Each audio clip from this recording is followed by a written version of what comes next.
Bom dia, meus amados, a graça e a paz do Senhor. Eu sou o pastor Rômulo Pereira, da Igreja Batista Palavra da Graça, e hoje nós vamos estudar os Atos dos Apóstolos, capítulo 7, verso 51, que diz: Povo rebelde, obstinado de coração e de ouvidos, vocês são iguais aos seus antepassados, sempre resistem ao Espírito Santo. Bom, meus amados, esse é o segundo estudo que fazemos sobre esse verso, verso 51. Vimos no último sobre a questão da obstinação, da dureza de coração, da incircuncisão de ouvidos. Hoje eu quero falar sobre essa segunda parte, em que o próprio Estevão diz: eles sempre resistem ao Espírito Santo. Essa é uma passagem, queridos, problemática para os dogmáticos, né? Para as pessoas que gostam de seguir doutrinas fechadas da denominação X, da denominação Y, da corrente teológica X, corrente teológica Y. Porque ao longo da história já surgiram 1001 correntes teológicas que não acrescentam nada e só geram problemas. Geram problemas porque geram divisões. Os cristãos estão, ao longo da história, sempre brigaram entre si. E isso contribuiu para o esfacelamento do evangelho. Na Europa, você falar de cristianismo, você está falando de um palavrão, praticamente. Porque foi tanta guerra, tanta confusão, tanta rixa, tanto ódio, ódio, mais profundo ódio, entre um grupo cristão e outro grupo cristão. Ambos, deixa eu colocar entre aspas, grupos cristãos. Tão aferrados aos seus dogmas, à sua corrente teológica, que entram nas disputas as mais ferrenhas, seja de palavras, seja indo até para as vias de fato. Esse é o nível do absurdo onde se chega as pessoas em relação a isso. Já mostrando que ambas as teorias são falsas.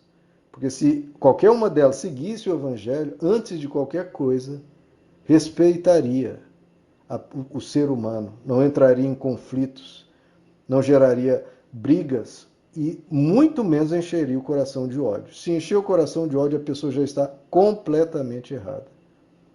É impressionante como as pessoas, por causa de ninharias, passam a odiar, que ódio é a essência do oposto do evangelho. Então, supostamente defendendo um verso, defendendo uma certa ideia teológica, elas se enchem de anticristianismo, de anti-evangelho. Olha o absurdo. Do que eu estou falando? Daquela disputa velha, antiga e, do meu ponto de vista, chata, infrutífera e absolutamente inútil, que é a disputa entre predestinação ou livre-arbítrio, né? Ou, usando termos teológicos, calvinismo ou arminianismo.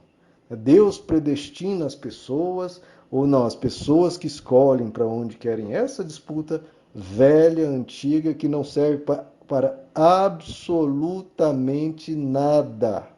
E eu vou repetir, não serve para absolutamente nada. Só para perder tempo.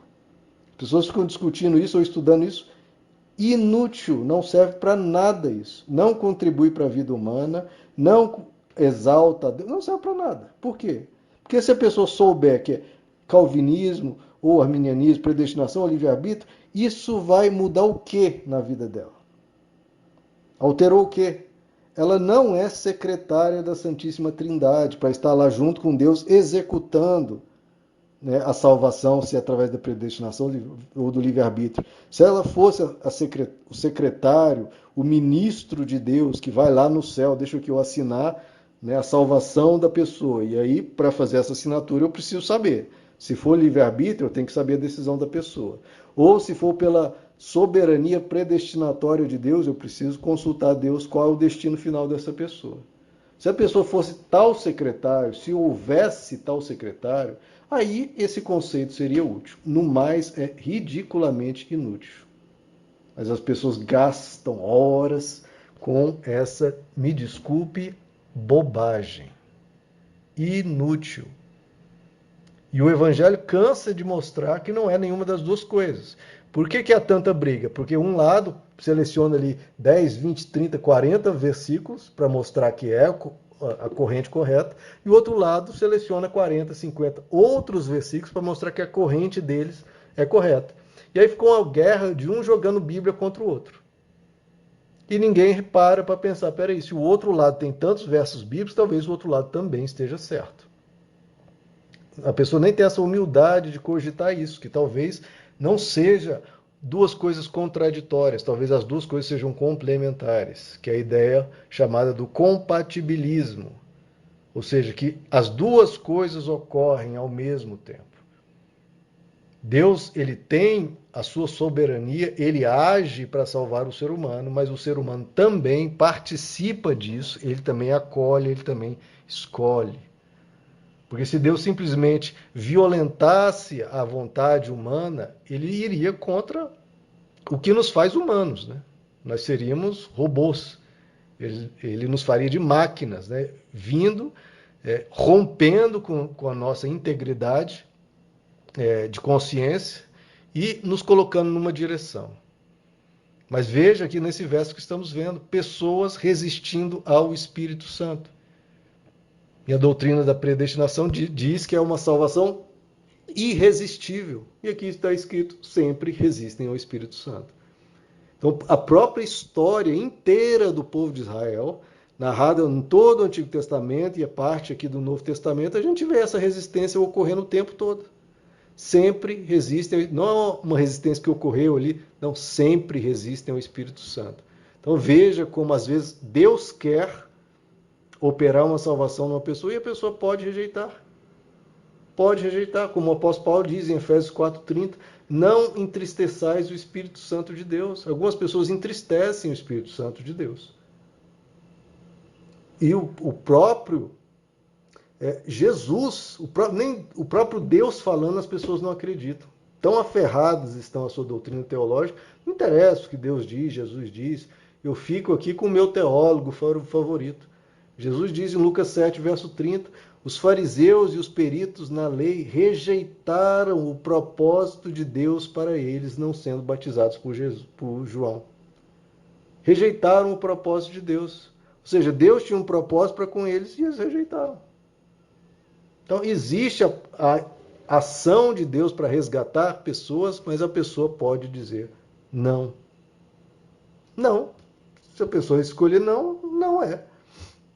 Agora, como diz outra passagem, a vontade de Deus, qual que é a vontade de Deus? A vontade de Deus é que todos sejam salvos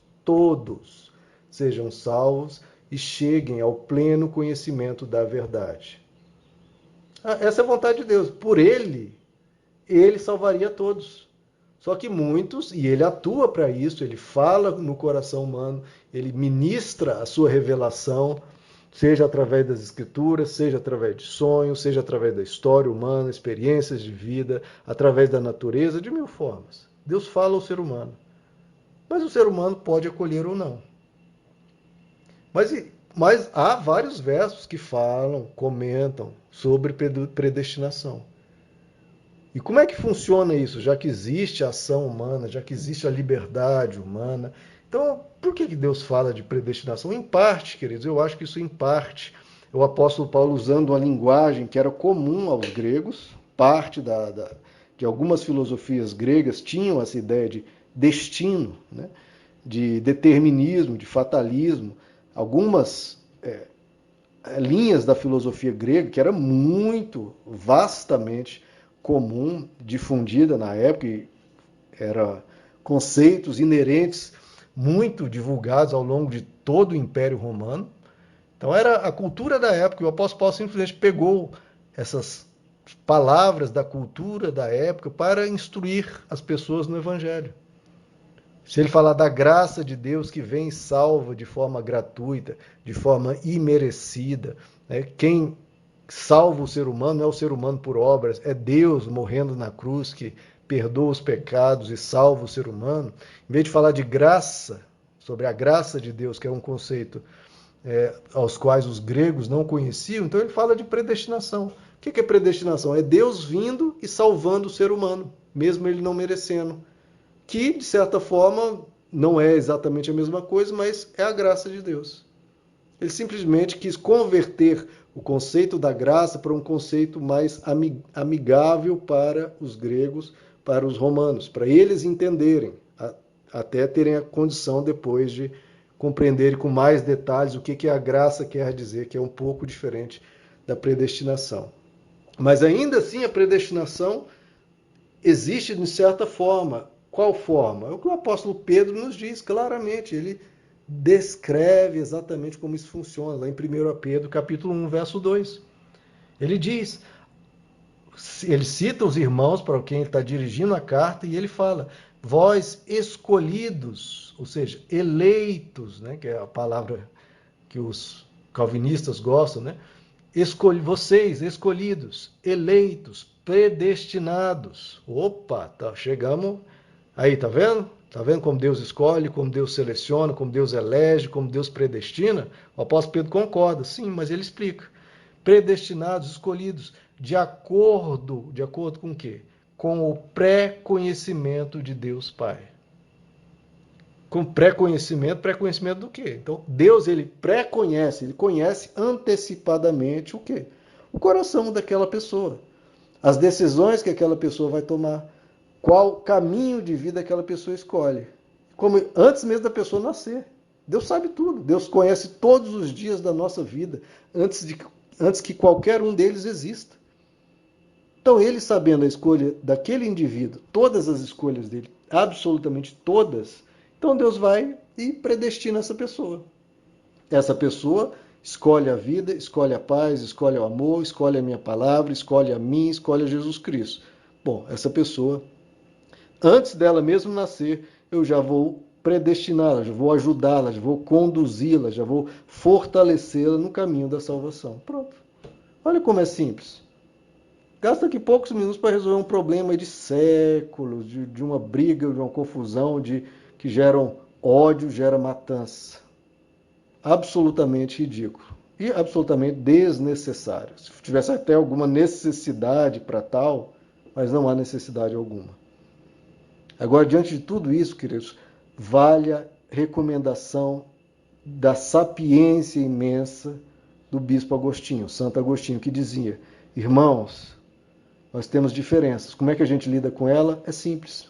No essencial, no fundamental, naquilo que realmente importa, ou seja, a gente é salvo através de Cristo, a salvação é pela graça de Deus, vamos nos santificar, vamos adorar a Deus. No essencial, a unidade. No secundário, no detalhe, a tolerância. Olha que coisa simples. No essencial, a unidade. No secundário, a tolerância. Em tudo, o amor. Isso escrito no ano 400. Passaram-se 1000 e tantos anos, ninguém pratica algo que já foi explicado e mostrado o caminho do Evangelho. E as pessoas supostamente defendendo o Evangelho, agem contra o Evangelho e destruindo o Evangelho. Porque as pessoas hoje têm asco, têm nojo, muitas vezes, de igreja, de Bíblia, de tudo isso. Por quê? Porque só viam as pessoas brigando, gritando, se ofendendo e se batendo. Aí a pessoa pensa, eu quero entrar numa loucura dessa, numa violência dessa, num ódio desse, numa gritaria, num xingamento, e eu vou entrar nisso?